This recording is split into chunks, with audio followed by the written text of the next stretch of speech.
Bien, Fernando, lo primero que queremos saber es qué es lo que sucede dentro de nuestro sistema inmune frente a sustancias alérgicas, ¿no? En el caso de ser alérgico, y que también nos comentes un poco qué es la alergia, de qué se trata tu especialidad.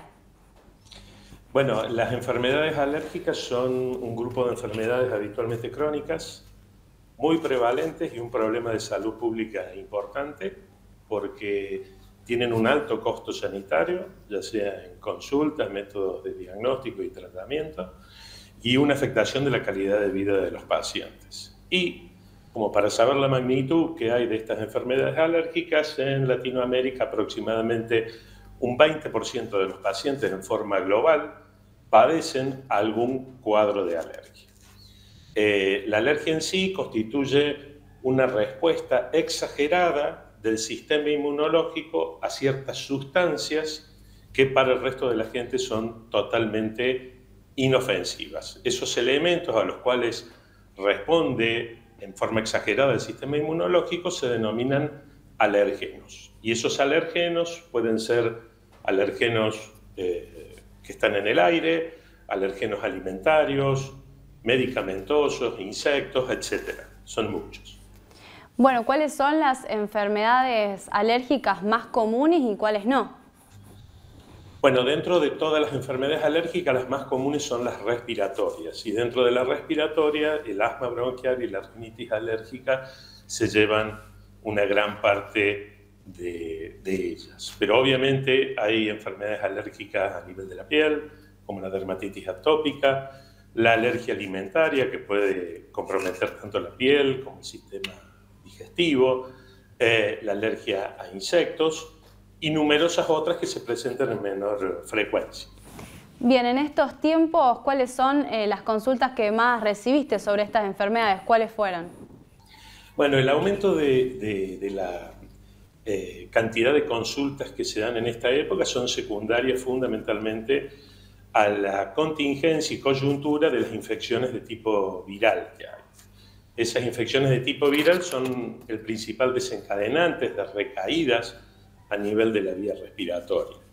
Pero para complementar esa pregunta, hay un aumento generalizado desde hace muchos años de las enfermedades alérgicas que se explican por la contaminación ambiental que está en aumento, el estilo de vida occidental de las personas, en las cuales las familias viven más dentro de la casa que fuera de la casa, y eso hace que la exposición a aeroalergenos o alergenos y toxinas sea mucho mayor, y eso lleva a que el sistema inmunológico genere una serie de sustancias que favorecen la aparición de enfermedades alérgicas. También hay un cambio en la exposición de ciertas infecciones por el uso precoz de antibióticos que generan en el sistema inmunológico una misma respuesta. Hay una predisposición genética que es indispensable. Se sabe que las enfermedades alérgicas tienen, por ejemplo, para el asma bronquial, una prevalencia en Argentina del 10%, y cuando hay un padre que es asmático, esa probabilidad aumenta al 30%, y cuando ambos padres son asmáticos, esa probabilidad aumenta al 50%. Y por último, el efecto nocivo del tabaco, que está claramente establecido que la exposición al tabaco desde el nacimiento, desde el embarazo y en los primeros meses de vida favorece la aparición de problemitas de alergia. Bien, ¿es posible entonces, Fernando, saber si uno es alérgico antes de sufrir una reacción? Bueno, una cosa es estar sensibilizado y otra cosa es ser alérgico. Estar sensibilizado significa que uno puede detectar con algún método complementario, ya sea de laboratorio o in vivo en el paciente, que uno tiene una respuesta positiva a determinado alérgeno. Pero saber si ese alergeno que tiene esa respuesta positiva va a ser dañino o va a provocar enfermedad, eso no es posible. Tiene que haber esas dos condiciones, o sea, enfermarse y corroborar que uno tiene una prueba positiva. La prueba positiva sola, sin haber padecido ningún problema ante la exposición de ese elemento, más allá de que es positiva, eso no nos habilita para decir usted es alérgico a tal elemento. Bien, Fernando, otra de las preguntas comunes es si se puede curar una alergia o mantenerla bajo control. Bueno, las alergias son enfermedades crónicas y como la gran mayoría de las enfermedades crónicas no tienen cura, pero sí tienen un tratamiento para lograr de que uno tenga pocos síntomas o ninguno, usar la menor cantidad de medicación preventiva y que se pueda desarrollar una vida normal. Y el tratamiento habitualmente involucra, primero, educar al paciente. Y esto que ustedes hacen en cuanto a la divulgación es algo muy importante. Tratar de identificar el elemento agresor o el antígeno causal de la enfermedad para disminuir la exposición a ese tipo de elementos, verificar si necesita o no un tratamiento farmacológico preventivo, de acuerdo a la enfermedad será el tratamiento, dar normas de automanejo, qué hacer en los pacientes ante la reagudización de sus síntomas, y en un grupo de pacientes especial hay una indicación de lo que es la inmunoterapia específica o tratamiento de vacunas, en la cual actualmente ya no son más inyecciones, salvo para determinados casos, se realiza en forma de gotas por vía sublingual, en la cual uno trata o intenta de lograr tolerancia inmunológica a ese tipo de elementos. Bien, Fernando, ¿cuáles son los estudios que por ahí indica un alergista o un especialista en alergia e inmunología frente a estos casos? Bueno, los estudios son muy variados y de acuerdo a la enfermedad, pero para nombrarte la enfermedad o una de las enfermedades más comunes como el asma bronquial, habitualmente se solicita un análisis de sangre en donde se valora las inmunoglobulinas. Con esto uno puede considerar en forma general lo que son las defensas del paciente y la alergia en general.